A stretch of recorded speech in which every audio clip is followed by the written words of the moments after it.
this story? What drew me to Springsteen, Deliver Me From Nowhere, is a very intimate and personal story and chapter in Bruce's life that not a lot of people are aware of. It's a time when Bruce has just come off the River Tour. He's ascending to superstardom, but it wasn't enough. There was something unresolved that was swirling through Bruce's life at this time. He moves back to New Jersey into a rental house in Colts Neck, New Jersey, and he faces the unresolved childhood trauma and anguish that he'd been experiencing all of his life. And the choice for Bruce not to chase arenas and the roar of arenas and number one hits, but instead to choose silence, a 4-track recorder, and the courage to look inward. That gave us Nebraska, one of the best records of the last 50 years, in my opinion.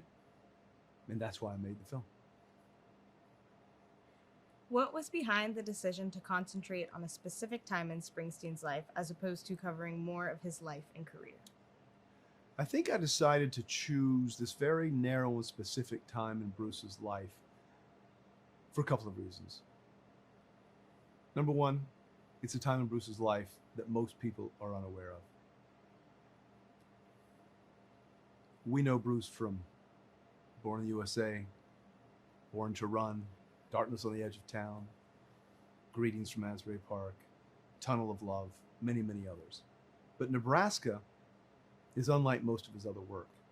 It's very interior, it's more somber, it's, for me, incredibly powerful. And I think it would be easier to tell the story and maybe more expected of Born in the USA or Born to Run. But I felt that we have a lot of musical biopic films that cover a rise to fame or a cradle to grave narrative in an artist's life. And for me, that felt too broad. I felt that if I could focus on this incredibly important chapter in Bruce's life, admittedly, he says it's his most painful chapter, then I could tell in this particular time frame all of Bruce's life. And I hope you agree. What was it like meeting and working with Bruce? Meeting and working with Bruce Springsteen is one of the most profound creative experiences I've had. So often people say to you, don't meet your heroes because they'll disappoint you.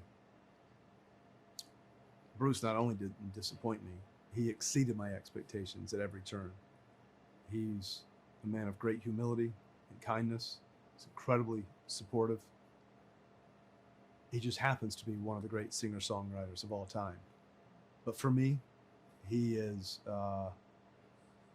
he's become almost like a father figure in some ways. And I'm so grateful that he's allowed me to tell this most vulnerable chapter in his life. And lastly, what effect do you hope this film has on an audience? I hope this film affects audiences in a couple of ways. I hope if they're an ardent Bruce Springsteen fan, or if they're a casual fan, they'll go home after seeing the film, they'll sit in the dark, and they'll listen to Nebraska and really listen to it. Because for me, it's a record that I return to at my lowest and my highest, and it never disappoints. And I've listened to that album probably more than any other album that I've ever listened to. That's one reason. And I think the second reason is that people can see that Bruce Springsteen, a global icon, a legend, can suffer mental anguish and find the right help to get through it. That other men who don't know how to give voice to their pain or feel stigmatized in giving voice to their pain will seek out the help that might not only help them, but like Bruce, save their life. And that's sometimes the power of cinema, that we see ourselves in these stories. And if we can see ourselves in Bruce Springsteen, and that he can get through some of the darkest chapters of his life, then maybe we can too. Hey, thanks for watching. Don't forget to like and subscribe. Sweet